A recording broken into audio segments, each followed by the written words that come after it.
All right, guys, welcome back. We have a pretty cool distillery on board. I say that every time, and I know it's getting old by now, but these guys are doing some really cool stuff. We have Ryan with San Diego Distilling. How's it going, Ryan? How's it going, man? Glad to be here. It's going great. It's taken us a minute to get together.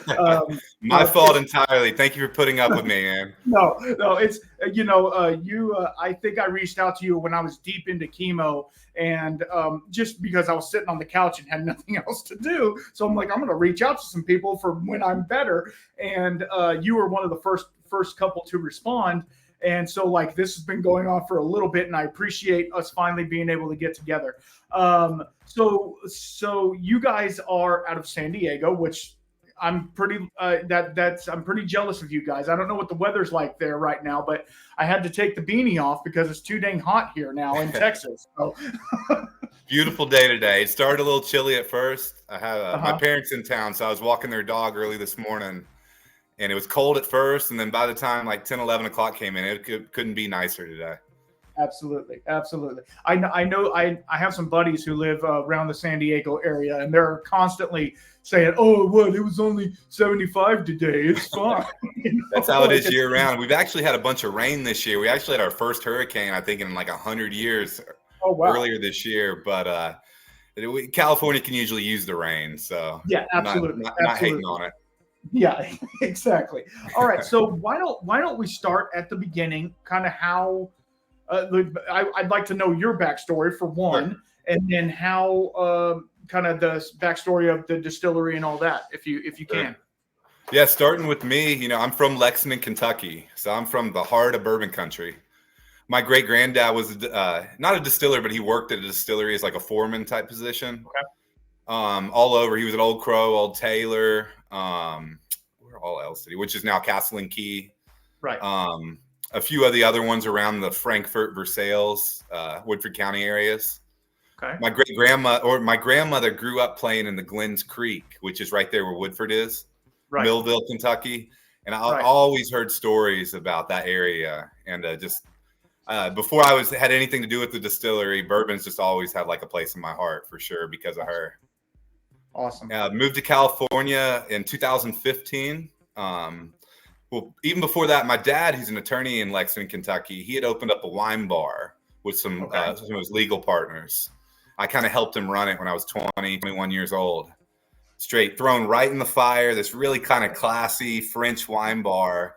Right. And, I know how to sell a little bit, but I didn't know anything about wine. So I'd work directly under a few somms, and they really taught me about flavor profiles, how to taste, how to pair wine with food. Mm-hmm. And I think that really gave me a head start at what I'm doing now. Awesome.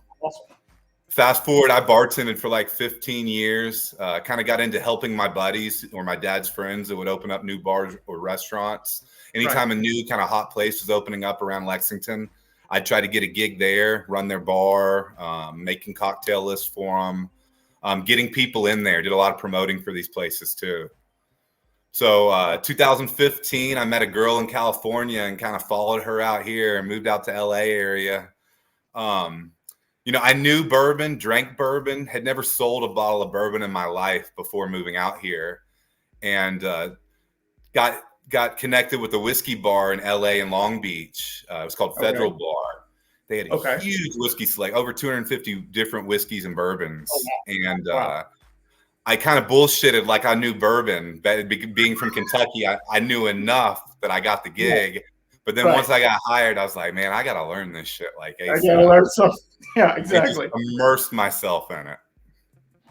From there, met clients that wanted all this rare. I realized how popular bourbon was getting worldwide, LA specifically. Met all these guys that wanted the good bourbon, but didn't know where to find it. So I'd go back home to Kentucky regularly and either be at liquor stores, be at distillery releases, my buddies that had crazy collections, my buddies' grandfathers that had crazy collections in their basement. That's when I first really got my first experience drinking the good stuff was, high schooler in Kentucky, drinking our friends' parents and grandparents' bourbon stash in the basement, kind of hiding it from the parents and not realizing how good of stuff I was drinking at the time. Absolutely. Stuff that's probably worth way more money right now. Oh, some of that stuff, I'm just looking back at it now. Like if you only knew back then.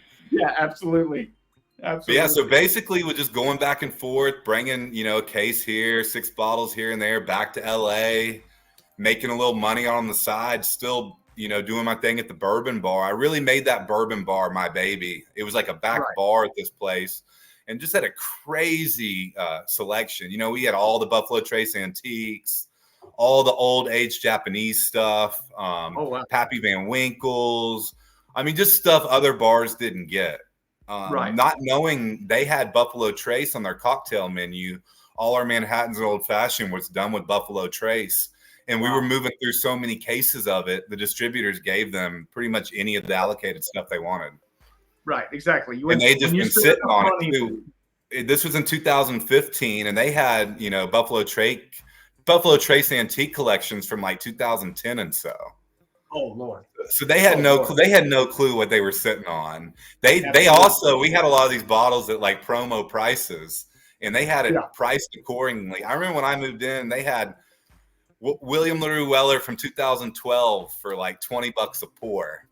And I was talking to our manager. I was like, "Yeah, y'all know, like, I guess people don't realize y'all have this here. That should be priced a little higher, y'all." And they were like, "We only paid $59 for that bottle." And I'm like, "Well, God, that stuff goes for a little bit more than that, just so you know." Absolutely. But it was cool because I really got to make that back bar my baby, and just really was able to bring more people, bourbon people I'd meet around the LA area.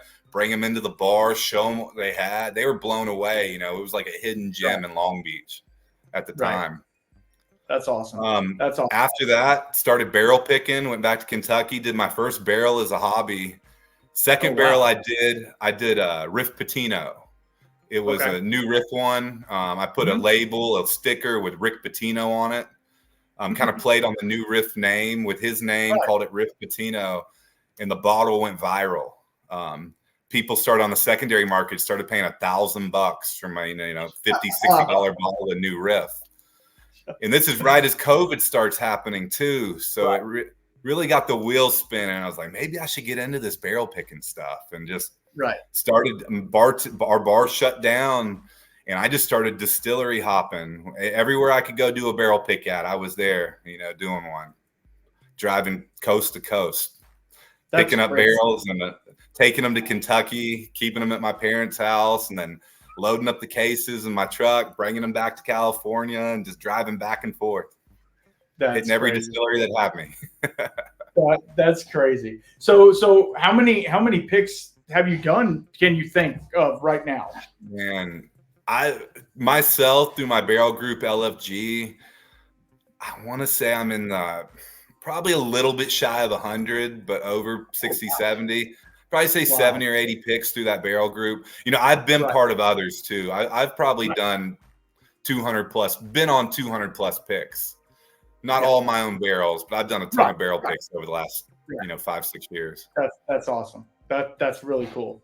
But it really took a life of its own. They kept the distilleries open because alcohol production was ruled an essential business. Absolutely. And that's what really kept it going. So you're making me want to drink. So you sent me this beautiful box of samples. You got something here too. This really great tasting box. And one of the first get in screen. The first one I picked up was the Deadlocks. So tell us a little bit about that, and then we'll get more into it. But I just want to have something in the glass. Sure, yeah. They got Deadlocks sitting right here too for the actual bottle. So Deadlocks at San Diego Distillery, I'm now a partner of. I kind of run our whiskey program, do our single barrels, do our blending, all of that. One of the cool things they did at San Diego Distillery, even before my time there, is we distilled from finished beer. So we'd get a recalled beer. We get a beer from a brewery that didn't make flavor profile. I think a brewery went out of business, and we got all of their extra product that they still had. And we treat it like a mash. We put it in a tote, kind of let it settle for a day or two, but then we throw it in the still and just distill it just like we would a grain mash. That's crazy. So you don't really worry too much about the hops. No. Okay. So Deadlock specifically, it is this one's a dark sour ale. But we've distilled a bunch of IPAs. And you want to talk about hops, man. Those come through. And it's amazing how much of that flavor comes through in the distillation process.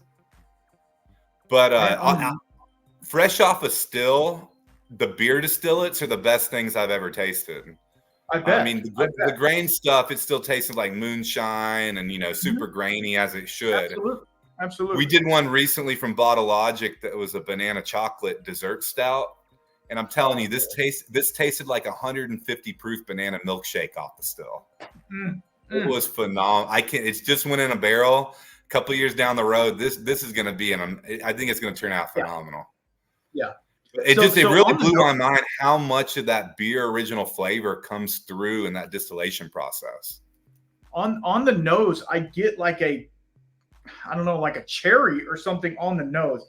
It's really, but like not like a normal like Kentucky cherry, medicinal cherry that you would get from a bourbon. It's more like a cherry sour. I hate to say it like that. I know that's telling my mind that, well, but that's exactly what it's from. And I'm pretty sure it's I think this one was actually an elderberry sour. Elderberry. Okay. I think so. And now I'm going to get elderberry. You know how that goes. But it's super clean. And that's the other thing. And we can get into this if you want to as well. But like beer brewers and distillers are two different people. So a beer brewer is going to freak out about pH and all of those things. Whereas distillers are going to be like, let it run, it's fine. You know what I mean? Don't worry about none of that. We're going to distill it off anyway. Whereas beer brewers, that's their finished product in the pot, so they have to be very meticulous about it. So distilling a beer it's gonna be a different horse because it's just a different thing to work with. Like when dealing with like a distillate mash or a beer. A distilled beer, it's gonna be very much different. It's gonna be, like you're saying, very grain forward, and you've found that a lot. I'm guessing, right? Right. And I haven't done too many distillation runs myself. I've been more or less just sitting back watching our two distillers do them. But I know one thing I've picked up on. Obviously, they like the higher alcohol content to do it. They want it to be 10 to 20%, even if it's been seriously barrel-aged beer. The higher alcohol content, the more we're going to get in the yield through the process. Absolutely. And then too, for our original distiller, he loves doing stouts and he loves doing sours. He says that extra bacteria from the kind of sour beer is his friend. It makes his job easier, and it really leads to some of the great flavors that come through. Yeah, and it breaks down some of those congeners that you don't normally get. I'm getting nerdy. I'm sorry. Some of those congeners that you don't normally get during normal fermentation. And so on the back end of that, like after I've already tasted it and sat it down, you get a little bit of acid, which I know doesn't come through the distillate, but you get that almost sour, if you want to say, taste in the back of your mouth, but not off-putting. It's not an off-putting taste. It's something that's like, if you've ever had one of those, those warheads or something like that, they're sour, but you keep going back to it. And so it's really interesting to try, and it's an amazing drink. What was the proof? Do you know the proof on that? I can tell you. It's like 15. It's 57.5 ABV. So you're gonna make me do math. I know, right? 115 proof. Golly, almost like I know what I'm talking about. You might have done this before.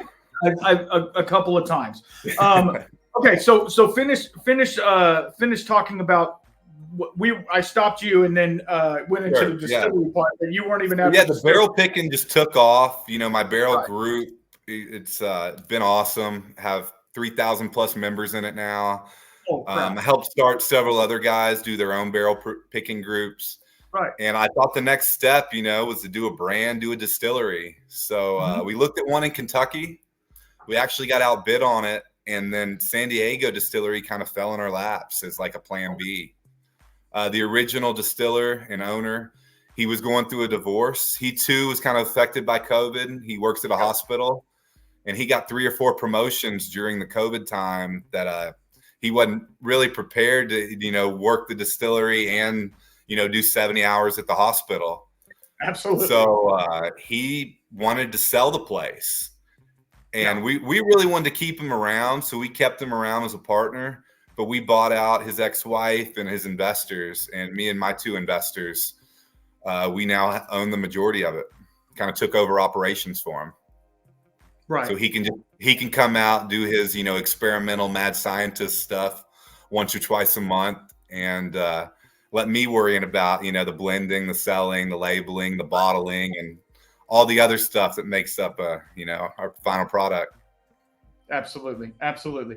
So, okay. So then you kind of took over. So the original distiller that was there from the beginning, he's still working with y'all? Is that what you said? Yeah, he's still a partner in the business. He still distills occasionally. Since we took over, Bottle Logic has given us 30 totes and pallets of finished beer. So we've got a ton of beer to distill. I think we've only ran through about a third of what they've given us since we took over 2 years ago. We're only running a 300-gallon still. Okay. So one full loaded on, optimal conditions with a 10% mash or beer mash, we're only getting 30 gallons off of the still. So we've got to run it twice to do a regular size barrel. Traditionally, our distillery has done 10, 15 gallon barrels. Okay. When we took over, we moved over to the 53s mainly, but we've got to do 2 full runs to fill up one of these barrels. So we brought in another distiller in our second year. He's out there full time. He's kind of like an operations manager for us. He's also doing all the bottling, labeling, all the day-to-day stuff actually at the distillery. So we actually have 2 distillers now, but the original guy is still part of the process. That's awesome. That's awesome that you were able to take it, because I mean, not you were looking for something and he was looking for kind of a way out a little bit, so it was like a win-win for both of y'all. And then to be able to keep him on to help you guys out is pretty crazy. And I was looking on your website, and you have some crazy bottlings that y'all are doing, some unique things that you guys are working with. So kind of go into the process of it, other than the beers, like the other, like, you have an agave spirit here and some other stuff. And you're also doing some, MGP blending and stuff like that. So kind of go into that process if you. So that's another thing I brought to the distillery. But previously they had only worked off their own distillates. It had been all Trent's crazy stuff, whatever he came up with. He loves peat. He loves single malt. He loves doing these beer distillates. That was a lot of the barrels that came with the distillery. Immediately, I wanted to start a sourcing program. I'd done all these barrel picks from all over. One kind of common theme that I had a lot of success with was MGP. So immediately we sourced about 150 MGP barrels. At the time, we're 5 to 6 years old, majority being bourbon, although we did do some rye and light whiskey as well. Also brought in a 275-gallon tote of 18-year-old Canadian rye. There you go. I've had a lot of fun with that. That stuff, it came in at 125 proof, has some great flavors up front and the middle, but it was just like lacking a finish, in my opinion. It just kind of trails off. It starts so well, and then it just didn't have a backbone to it. So I've been coming up with all kinds of different barrels to put it in. And I'll tell you, the barrels that we've chosen have worked out phenomenal. I mean, it really has given it a great finish and something to really complete that product that starts so well. I had a lot of fun with it. A lot of people, they see this 18-year-old product and they think it should be darker. But I guess a lot of people don't realize in Canada, they don't have the same regulations we have here in the U.S. They kind of adhere to the Irish, Scottish tradition. Yeah. They'll reuse their barrels over and over again. Yeah. So it could be a 6-time use. Barrel that was, used 5 to 10 times before. Right. So it's not that dark color we're kind of used to with an 18-year product. But I love the flavors that come off that. It's so palatable for how high proof it is. And another thing, too, a lot of these Canadian whiskeys, they were made to blend with. Absolutely. Canadian whiskey, it's like Canadian Club, Crown Royal. Those are blended products. Mm-hmm. Traditionally, they weren't doing single barrels up there. They were using this older product, blending it with younger product, and it really does pick up with other flavors well. We've done it in stag barrels. We've done it in Lost Cause mead barrels. And both of those have just turned out phenomenal. Yes. I thought it was a no-brainer to start using mead barrels. You see everybody doing honey-aged bourbon. When you take it a step further with the mead, you're not just bringing that honey flavor. You're introducing whatever else was used in the production of that mead. Right. I think it was a pomegranate cinnamon mead barrel that we actually used. And big fan of that one for sure. Yeah, I bet. Wow. Shout out to Lost Cause Meadery here in San Diego. They make some of the best mead in the world, and we're lucky enough to have a partnership with them. We give them a lot of our emptied fresh barrels, and they send a lot of mead barrels our way too. Okay, what I'm going to do is I'm going to tag them in the description below. That way, if somebody wants to go to check them out as well, since y'all are doing a collab, I mean that's just amazing because people don't understand mead. They think well, it's just honey and it's honey wine. That's all it is. It's a little bit different than that. I've dove into mead for quite a few years now, and it gets really complex. And there's some things in there that you're like, this is not like wine at all, like because there's different categories of it, and it gets really crazy. So yeah, and then using that barrel to age a spirit in or whatever. That's pretty awesome. Pretty awesome. I know it's pretty popular mead is in the beer world. Most of these beer guys know what it is, but I run into bourbon guys daily who don't know what mead is. They've heard of it, but they're not 100% sure. Right. And I love showing it to people for the first time. And as long as they like sweet stuff, I know there's like a dry aspect of it too, but a lot of the meads I have personally are like sweet on top of sweet. And they like sweet dessert stuff. They usually like it pretty well. Right, exactly. A lot of the meads that I've had, obviously, are the commercial ones that you can get in the stores, and they're either they're fortified, and they're super sweet, or they're drier than dry, and they just taste like nothing, And so you have like, so then you're like, okay, I'll just make them myself, right? Because that's what normal people do, right? No, but when you're a freak like I am, you do stuff like that. Like I have, I'm doing a ongoing video. I made a mead, and I made what they call the old-fashioned mead, which I turned it into an old-fashioned cocktail.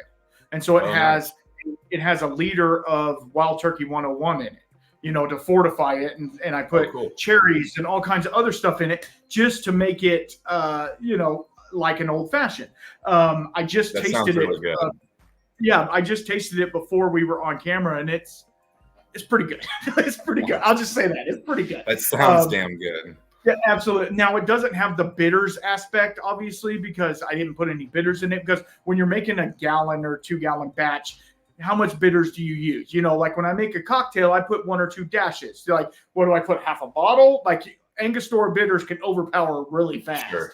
Not just drop it. Do a couple drops yourself as you pour it. Each pour. Yeah, and that's the thing. Like, it's not like a RTG ready to drink cocktail. It's like maybe add a orange peel and some bitters to it or something like that. But anyway, okay. So that Deadlocks was amazing, and so now I want to move on to, because I don't normally do this on podcasts, and I thought you sent these samples. I'm going to drink them. It's Friday. Why not? This is 7-year-old MGP finished in a peanut butter stout barrel. All right, so this one was unique. There's a real popular beer out here in California called Belching Beaver Peanut Butter Stout. Oh my God, I've had that. It's good stuff. It's so creamy, and it's got such a great peanut butter. It's got like a real peanut butter flavor. Yes, it's real peanut butter. Okay, I'm even more excited now. Yeah. So we did an experimental distillate from Belching Beaver Peanut Butter Stout. We actually had 5 barrels that were all between 10 and 15 gallons. And that is not what you're drinking right here. That was one of these. Okay. That was one of the distillates. So after we bottled up that, it actually aged in the barrels for 4 years. And then once we dumped it, blended it, bottled it, these barrels were they were wafting with like a peanut butter flavor. I'm telling you, 10 feet away from these barrels, you were still smelling peanut butter. And I knew immediately, I was like, those are going to be finishing barrels. So I took an MGP barrel that was 7 years old, and I split it up between those 5 peanut butter stout barrels. Wow. So it was actually a peanut butter stout distillate that we created ourselves. And then we just filled it with an MGP bourbon. And then, let it sit 4 to 6 months and blended it. And that's what you're sipping on today. Straight from the barrel, blended those 5 barrels together. I mean, I get peanut butter on it. And I know that's probably just you saying peanut butter. But, like, you can it's definitely like dusty peanut. Like, I don't know if y'all have Texas Roadhouses there, maybe probably not, but you would eat peanuts out of the shell and throw the shells on the floor. On the floor, yeah. Just throw them on the floor, and that's kind of what it smells like. But then you get the MGP. Is it the 75? 25. What's the mash bill on the MGP? So all the barrels of bourbon we've sourced so far have been the 21% mash bill. 21. Yeah. We haven't done any of the 36s yet. We've only done 21%. I have them in 3 different age. Mm-hmm. They're all, year and a half apart from each other, but 3 different lots of ages, but they've all been the 21% mash bill. I mean, because you get that little bit of rye kick coming through as well, which is really nice. That 21% rye is, to me, I like it. Because rye can kind of overpower sometimes if you put too much in there, and it's a younger distillate. It can kind of overpower. The longer it sits, the more it kind of mellows out. I feel. I don't trust me. I don't know, but yeah, no, it smells amazing. Haven't even tasted it yet. We've got a couple places in Little Italy that just fell in love with this. It's an area, San Diego, that has a bunch of restaurants, kind of like an Italian theme to it, Fort Little Italy. But that's been a big, big hit at restaurants there. They're making a bunch of coffee drinks out of it. Okay, I could see it. I got to tell them, I got to explain to them what the cast drink stuff is and tell them you might not want to use your regular pour, but... No, because I get a little bit of that coffee, maybe dark chocolatey note at the end, but then it's like peanut butter, almost like those, what are they called? Like a Nutter butter with a little bit of chocolate and peanut butter inside them. Right. But then also like a rye riding all the way through it, which is super nice. It's a super great finishing barrel or whatever you want to call it. It did what you wanted it to do for sure. Was really happy with this one. Initially, we were saving this one. We're going to open it up in our barrel pick program and let a group come in, try a bunch of the finishing barrels that we do. And I just fell in love with it and like bottled it up, and we did it straight through the distillery at that point. I liked it too much. I wanted to get it out to restaurants locally. So that was one we kept in-house instead of opening up to everybody. I can see why. So let's talk a little bit about your distribution and stuff like that, because I found y'all just, Instagramming and Googling and stuff like that, just trying to find cool distilleries doing cool stuff. That's my thing. I like to kind of give us how your distribution is, because I personally have not seen your stuff in store around me. So sure. Yeah, right now, when they were already distributing in California and Nevada before we took over. Apparently Gordon Ramsay, we make an Amaro too. That's just world class. Start out with 300 pounds of oranges, hand peel the oranges, use Genetian root, a bunch of other roots and spices. And apparently Gordon Ramsay somehow caught wind of our Amaro, and 2 of his restaurants in Las Vegas use it in a cocktail. And from before we bought the place and took over operations, that was our number one distributed account. He was getting a pallet of Amaro from us about every other month and just running through it in his cocktails. And, if Gordon Ramsay, and apparently he found it himself. I don't know how, but if he likes it, then we're doing something right with it. Absolutely. And I'll send you a sample of that one too. I don't think we have that. Agree. Yes, please. I've been to 2 of Gordon Ramsay's restaurants, and I can't say enough about him. Like, he goes They do a above good and job beyond. for sure. You know, and like I feel, and I don't know, you know, when you get around like celebrity like that, like you know, it kind of goes to a lot of people's heads. I feel like with him, it really doesn't. He's just like, he's kind of a dick. I'm sorry, he just kind of is. But at the same time, a lot of chefs are though, not just him. Exactly.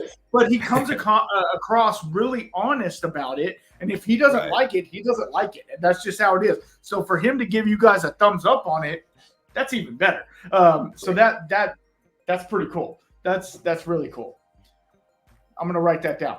I told you I was gonna write that down. Tomorrow. So yeah, basically that was our number one distributed product. Some of our experimentals made it to Nevada too. There's a few restaurants, bars around town that had us. The Whiskey House here in downtown Gaslamp, San Diego.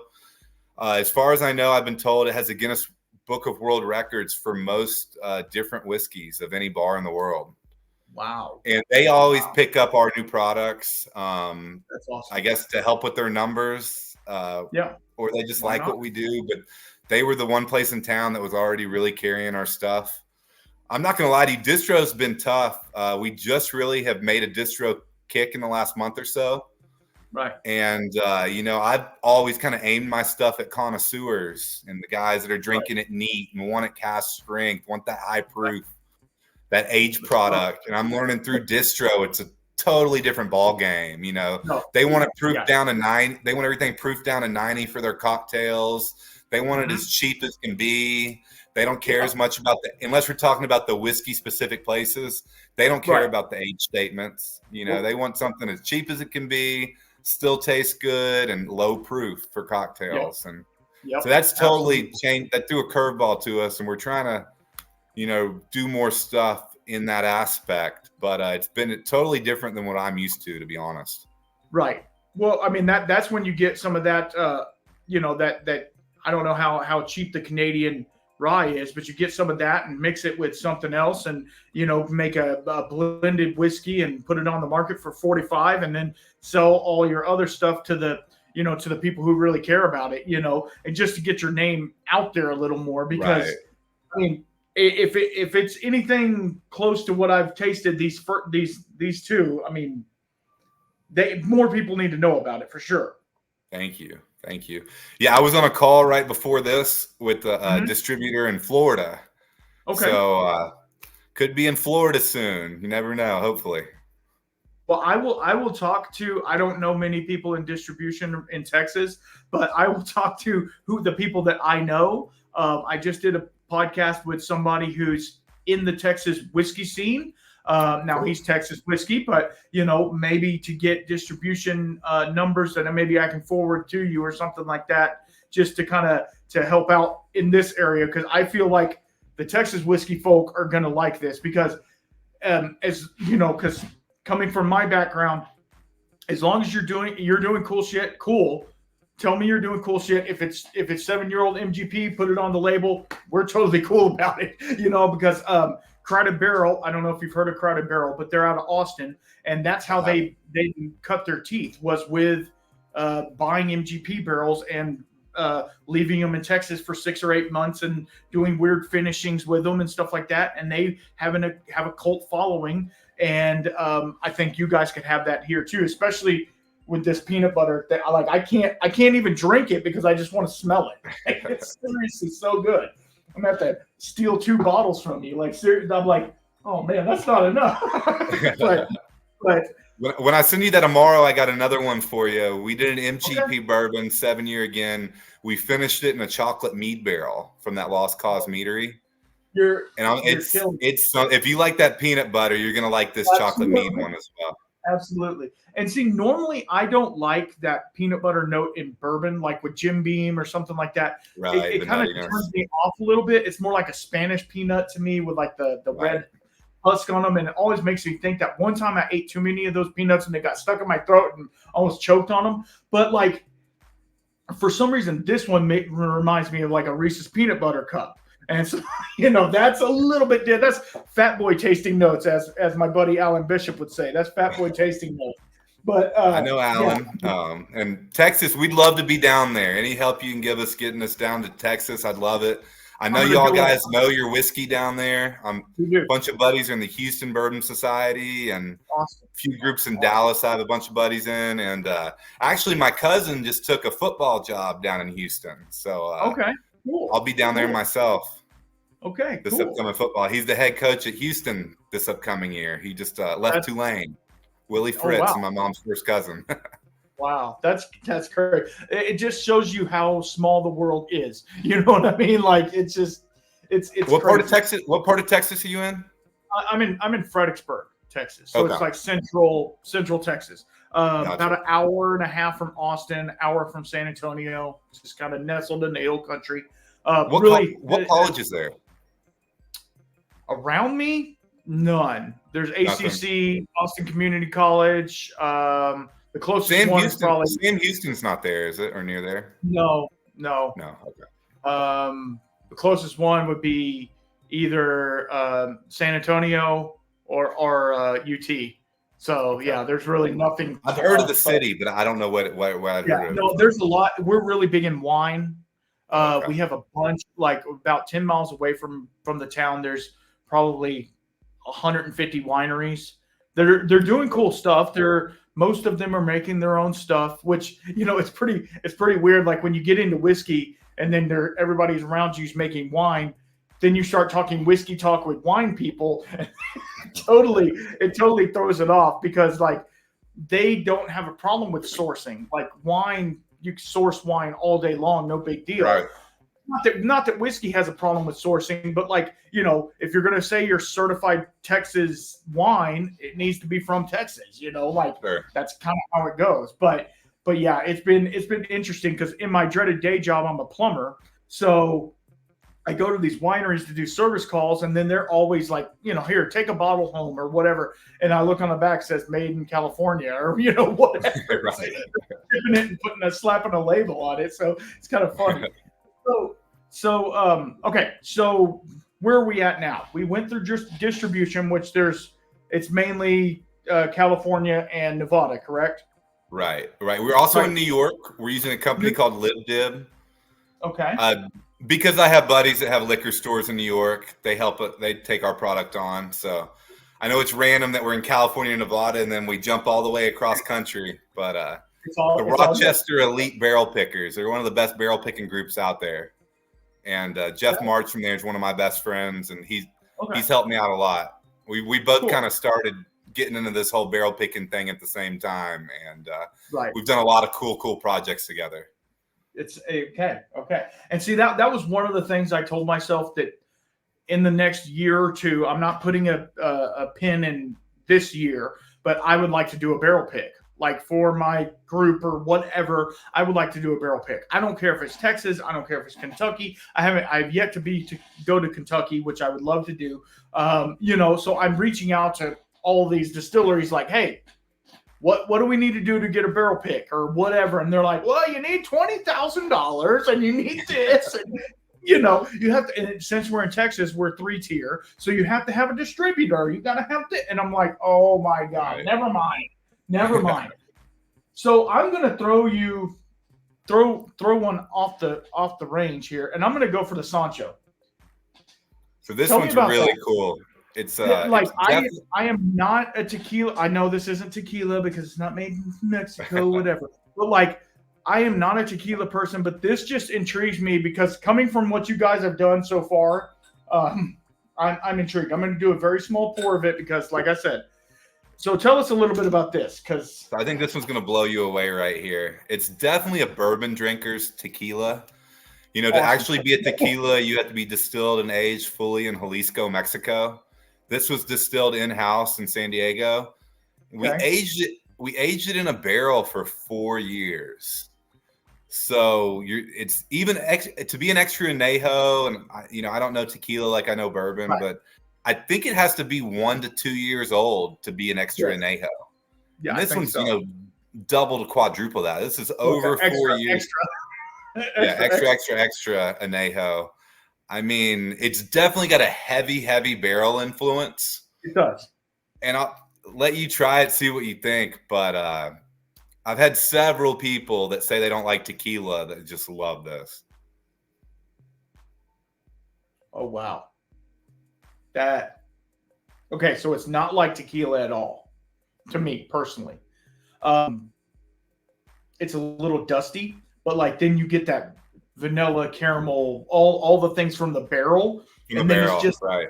and then you get like a, I don't know, I don't want to say it like this, but like a green, like a green banana sweetness, like the sweetness from a green banana that's kind of a little tart, but it's like a green banana, but not off-putting, obviously, but like, wow. And then going back to it, retro nasal after you've had it a little bit, it's super like, it's like almost vegetal at some point. Like over in Driftwood, which is about an hour and a half from me, they have a Sotol. They make Sotol over there. And it's not similar to that because that is kind of smoky and stuff like that. But the notes are really similar to it. But this one has a lot more barrel candy to it, which heavy barrel influence for sure. And I know tequila guys are kind of like rum guys, where they're like, we don't care, make a cocktail out of it. It's going to be great. You know, it might be $100 bottle, but you know, make a cocktail with it. Like I feel like this would go great in a cocktail, like a margarita. Couple notes about this. It's 105 proof. So most tequilas are in the 80 to 90 range. Yeah. That's a lot higher proof than your typical tequila, agave spirit. We call our tequila agave spirits Sancha. That's the branding for it. Sancha is side piece in Spanish. So it could be your mistress or it could be your gun. Yeah, and, exactly. Our distiller likes to say he's married to whiskey, but tequila is his side piece. Okay. So that's hence why we got the name from. I can see that because it has a lot of whiskey attributes, but then it's definitely not whiskey. Like when you taste it, it's definitely not whiskey. It's very, I'm saying vegetal, but I don't mean it in a bad way. Like it's very different in the profile that it brings. And because I don't know markers for tequila, so it's not briny or salty like some tequilas are. It's more earthy, I guess is the best way. Petrichor, or you know, I can go into the deep notes if you want, but I don't. Yeah. I mean, and then the nose, it almost gives like a lavender or something like that on the nose as well. It's super floral as well, which for an agave spirit, which I have had 4 maybe in my life, you know, that I could actually drink. I would sit down with a bottle of that. I don't smoke cigars, but if I did, it would go great with a cigar because I feel like the notes would still come through even though you're smoking. Like, I don't know. You might have done something here. I don't know what you did, but you did something. Unfortunately, that one's going to be hard to recreate. Once it's gone, it's gone. And, it sat in the barrel for 4 years. So we don't have another one going yet of that exact specific kind. We do have some tequila we source that we're kind of playing around with in barrels, right, but it's not one that we did in-house. And, I'm surprised because you're down in Texas. I thought y'all drank a little tequila down in Texas. We don't. They do. We don't. So I'll tell you the story, and I'm sure I've told everybody else this story before. I had a bad night with a bottle of Patron, and it ruined me. It ruined me for tequila. It's kind of like I had a bad night with Jägermeister, so it's ruined me for that spirit. I've tried tequilas in the past. We're actually going to Santa Fe in 2 days. We're going to Santa Fe, New Mexico, and they have a lot of mezcal. And I love smoky scotch. I love all of that. So I thought the last time we went, I'm going to get a really good mezcal because it's similar to that. The first drink I had, I was like, oh yeah, this is going to be good. About the third drink or sip I got into it, I was like, this is straight up Jose Cuervo tequila. I can't drink it. I mean, I manned up. I had it in a neat glass too. I was drinking it neat because, you know, I'm not a bitch. Anyway, no. But then I said, can I get a rock? So I put it on a rock and I finished it. But it was actually a higher proof mezcal, just to save face, I guess. But Anyway, that's my mezcal story. But yeah, no, I can't. That to me is super crazy and awesome at the same time. Like, it's not everybody's cup of tea, but if you want something a little different, but it's still whiskey adjacent, it's pretty amazing. Thank you. Thank you. Congrats on that. Real happy with how that one turned out. And I got to apologize for this alarm that keeps going off. That was actually my alarm to let me know that this podcast is about to begin in 30 minutes. The time change had me out. Time difference had me all different, thrown off. Absolutely, it's all good, brother. And I don't want to keep you too much longer as well. I know you're probably busy doing other stuff, or at least having a drink with somebody else. But one of the last things I wanted to ask you is, okay, so you've been into bourbon. So let's talk a little bit about your collection. Do you have a whiskey collection? Yeah, I got a few bottles put back. Okay. So what would be your like besides your own product, obviously, what would be like your daily sipper if you were to have a daily sipper whiskey that you just come home from a hard day's work, which I hate to even say that because it promotes alcoholism. I'm not even saying that, but you know what I mean? Sure. Like, you come home, you just want to drink and you don't want to have to think about it. You just pour something and there you go. You know, I've been fortunate enough to been able to do all these barrel picks over the years. Right. And so I'm sitting on a ton of barrel picks, you know, before I had San Diego Distillery, of personal barrels that I picked out myself. Right. I mean, it's hard to beat something that you've, chosen yourself and you knew that you liked. And absolutely. My Russell picks, Four Roses picks. You had me at Russell's. Those were more of my like daily stuff. But I've been fortunate enough to do 2 picks at Willet. And, if I have somebody over and I want to show them one of my picks that I really want to kind of show off or whatever, sure, I put them on my Willet pick. The guy, Jeff March, I was talking about earlier, we got to go over to Ireland 2 years ago, and we picked a 32-year-old barrel of Irish whiskey. That is insane. It was in like a Lost Rose Sherry hogshead for 32 years. And that one is obviously not one of my daily drinkers, but if you were over here right now, I'd be definitely giving you a pour of this. Absolutely. I'm leaving right now. Bye. No. No, I mean, see, I love all whiskey, and like all, I hate to say it like that because it sounds like I have it all the time, but like everybody's like, because there's specific channels that just do bourbon, there's specific channels that just do this, but I love it all. But like, there's something about, and of course we're coming up to St. Patty's Day and stuff like that. There's something about an Irish whiskey, just having it, you can deep dive into it and get into it if you want to, or you can just sit back and drink it. It can be your companion or it can be a friend, however you want to put it. But yeah, 32. We got the only barrel of it that made it over the U.S. We got it, so that was pretty neat. They put it in some crazy packaging too. It's got this box that opens up, and it came with a sample in the base of the box. And so if you don't mind me asking, who was it with? Clonakilty Distillery, and it was my group LFG and the Rochester Elite Barrel Pickers that did it. Jeff actually brought me along on the pick. It was his deal. He's done several barrels with Clonakilty. He's going back in May. I'm hoping to join again. So they do some cool stuff over there. It's down in the South Tip. I know Clonakilty very well, and I'm like, I'm drooling over here. Anyway, we're not talking about Irish whiskey. We're talking about San Diego whiskey. So okay. So kind of before we go, kind of give us your. Are y'all doing a rye whiskey at all? Besides, we have MGP rye. We do have our own barrels of our own distillate of a peated rye, still sitting in the barrel. We haven't done anything with it yet.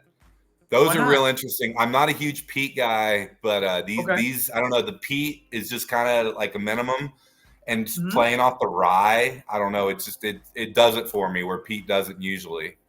Our original distiller, Trent Telton, the guy who started the place. He's a huge peated fan, and he's never done a rye himself that wasn't peated. So that's kind of neat. That is neat. That's really neat because you always see peated obviously peated malt. I've seen a couple peated bourbons, but peated ryes are very, very rare, if you want to call it rare. I definitely never seen it before. Yeah, I definitely never seen it. But I can see how it would work because you have the herbaceousness, what I call herbaceousness of the rye, along with the earthiness of the peat. Depending upon the peat, obviously, you can get like Ireland peat, which is a little earthier, or you can get Scotland peat, which is a little brinier, just depending upon what you got. And now they're making peat here. There's some in Missouri, Louisiana, Montana peat. There's all kinds of peat in America as well. I know the local distillery that's around me, Andalusia Whiskey, they're doing an American peated whiskey, which I'm really excited about because obviously if you can get it from America, it's going to have a different profile and stuff like that. Peat to me is a totally different. It's starting to grow on me a little bit. The more I have of it, and instead of getting just the standard offerings that you see of the regular scotches, like really diving into it and trying some of the specialty stuff, I'm starting to find some peats I actually like.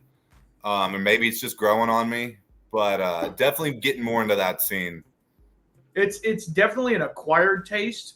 Exactly. But once you acquire the taste, you're like, okay, now I get it. You can look.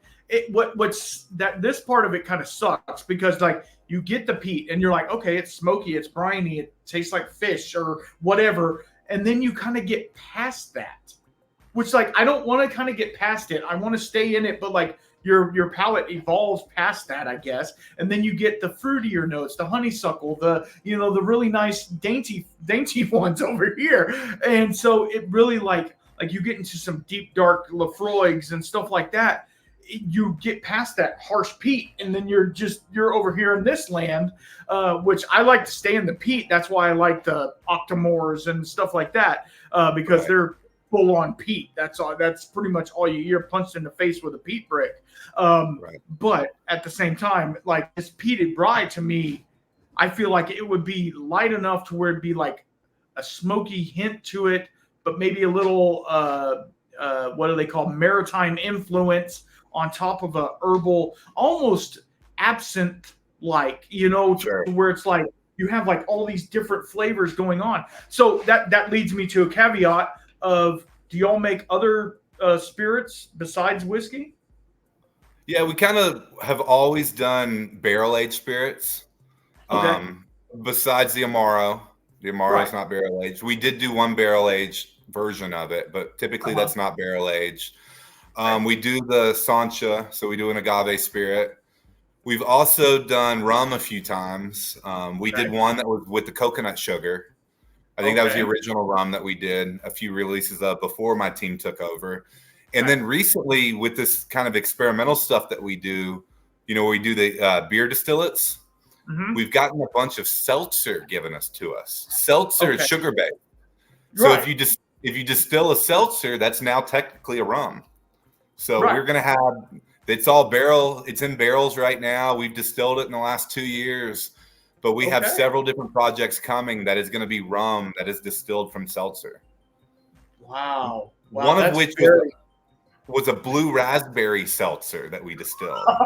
So we're going to have a blue raspberry rum that's barrel aged with no flavoring added. That's just straight distilled from a blue raspberry seltzer.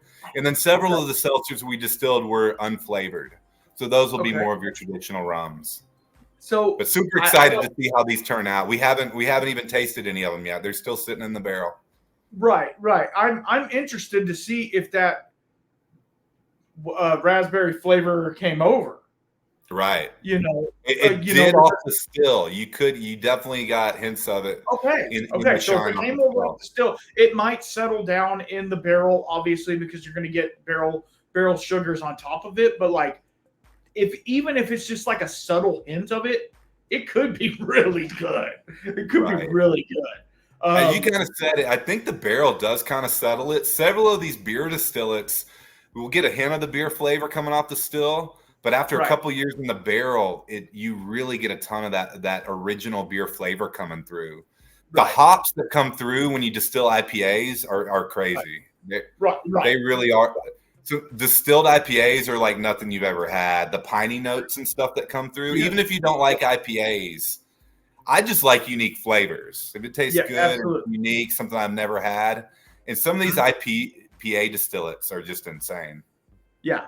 No, I bet, because like you think about an IPA, it's literally hops. That's all you taste. So yeah, having that distilled, because then you get the hop oil does transfer over. I've seen it before. People have done studies to where the oils actually come over. You can strain them off, you can filter it off. I get that, but like still, you're gonna get a little bit of the flavor over it. Which, if it's a nice flavor, that's fine. But if it's a trashy flavor, you don't want that. So I don't know. It's really intriguing, because like everybody that I've talked to in the distilling community has said, don't distill beer with hops, because the hops carries over and it tastes like crap. But then you guys are flipping that and being like, no, we distilled an IPA and it's amazing. So what, like one thing I've noticed, because I've ran into a few other distilleries that distill the beer too. Right. They're rushing it to market. I'm not going to say any names, but the ones I've tasted in California, if it even touches, a lot of them just release it straight off the still, proof it down, release it. If they barrel age it for like 3 to 6 months. Almost every single beer distillate we've done has been barrel aged 4 years. Wow. So, we're getting a lot more. We're not rushing it. We're not going to bottle it unless it tastes good. A lot of these end up not tasting that great. We've taken beer distillates that have aged 4 or 5 years and redistilled them because we just didn't like where the flavor profile was. Which I can understand. I mean, it sucks in a business process, because like you lost all that time, all that energy, all that money. But like, if it's not a good product, you guys don't want to put it out. We're not going to bottle and put it out if we don't think it tastes good. And if you can create something else out of it, it's probably going to be a little thinner, because once you distill it again, it's going to lose some of its flavor. But at the same time, wow. Yeah, that's crazy. That is crazy. Okay, so I'm going to wrap this up. I know we all got other stuff to do. Sure. I want to thank you so much for coming on, and I want to thank you for working with me and me working with you, and we made it work out. And I will let you know when all of this stuff goes out. And please, everybody, make sure that you follow my sponsors, Bad Motivator Barrels and Z. Smith Whiskey and Mixology. And please go check out the patreon.com/whiskeyshaman. If you guys are into that sort of stuff. But if you want to get with us on Instagram, we're SD Distillery on Instagram. Me personally, I'm MC Swag KY. Mixed Swag Kentucky, but it's MC Swag KY on Instagram. We're sddistillery.com if you want to see what products we have available. Right now, we can only ship in California, but would love to get it in some of y'all's hands for y'all to taste what we're doing. Absolutely. And thank you so much for putting up with my mess on getting me on here. I know I've been dragging you through. Glad to see you looking good, man. Like I appreciate. I know you've been through the health stuff and chemo, and just really thank you for bringing me on today. Yeah, no problem. And guys, I will. What I'm actually going to do. He gave me enough samples here. Is I'm going to give away. I said it. I'm saying it live right here. I'm going to give away a 2-ounce sample of each one of these to a listener. So if you want a sample and if you want to try it out, please leave a comment down below, and I will put you in a drawing, and you can win a sample of their stuff. Because I'm telling you right now, if I don't drink it all, I'm going to save one for y'all. I'm going to have a little sample of everything, and then you guys can have the rest. But I appreciate. Let's do 2 winners. Do 2 winners, and I'll get something to the other guy. Okay, awesome. I appreciate that. And Ryan, stay on real fast. I want to talk to you, but I love you guys, and y'all be good. And until next time, keep your spirits up.